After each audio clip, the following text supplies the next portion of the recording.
particulièrement la fonction members et all members.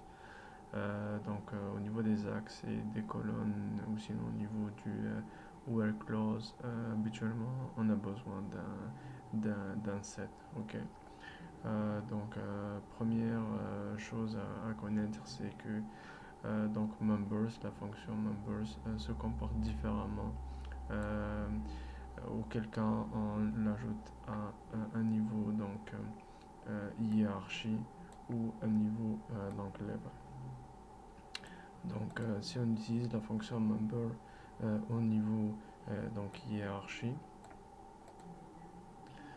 donc là automatiquement ce qui va nous être affiché, c'est vraiment le niveau, l'explosion de toute la hiérarchie, en passant par la valeur par défaut all product, si imaginons on utilise la dimension hiérarchie product, et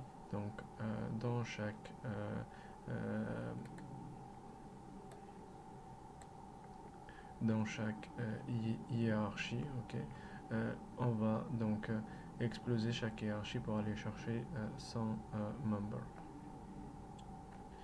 Si nous on serait vraiment intéressé à aller au niveau level, à ce moment-là l'application de member ne va plus afficher le niveau all product ou la valeur par défaut.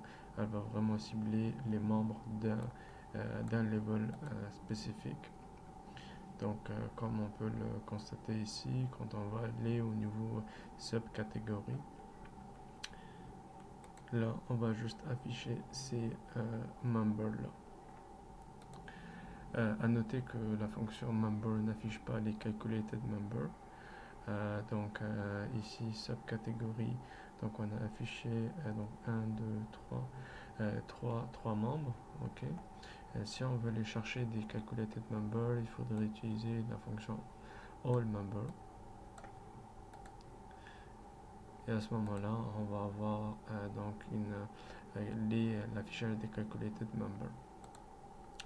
Pour finir cette vidéo, on va juste parler du fait que un set peut être mis dans le where clause. Ok, on a vu qu'un set peut être mis au niveau des colonnes, ok, au niveau des lignes, mais peut aussi être mis au niveau des where clause. Chose importante à noter et comment cette requête va être résolue si on va mettre un where clause un set au niveau du where clause. Au départ, comme vous le savez, MDX cherche à bâtir des tuples, donc des coordonnées. Au départ, elle va mettre les cells amount au niveau des colonnes, toutes les membres de la hiérarchie year au niveau des lignes. Là, on peut voir qu'il y a all date comme expliqué parce qu'on a mis member au niveau de la hiérarchie. Puis étape par étape, ici le set contient deux niveaux. Premier niveau, on va bâtir un tuple avec ce membre là combiné à all date, ok, avec cette mesure. Ça va nous donner des dollars. La même chose va être faite au niveau du membre 2007, du membre 2008, ok, toujours avec la même mesure. Ça va être mis en cache. Deuxième étape, on va faire exactement la même chose, mais à ce moment-là, c'est le deuxième level du set, ok, qui est mis dans le where clause. On va rebâtir des tuples avec ce membre-là concaténé à all date, ok, pour la mesure cells, ok. Ça va être mis en cache. On va refaire le même exercice pour 2007, 2008. Puis, vu que pour cette mesure-là, l'agrégation qui a été mise au niveau de SSAS, Analysis Services et une sommation, MDX va juste faire une sommation pour chaque ligne des deux mesures qui ont été mises en cache. Pour finir, on peut utiliser ou combiner un set ok, avec un membre, avec un simple membre. Éventuellement ça doit être regroupé dans un tuple, ok, parce que là on se bâtit comme une coordonnée.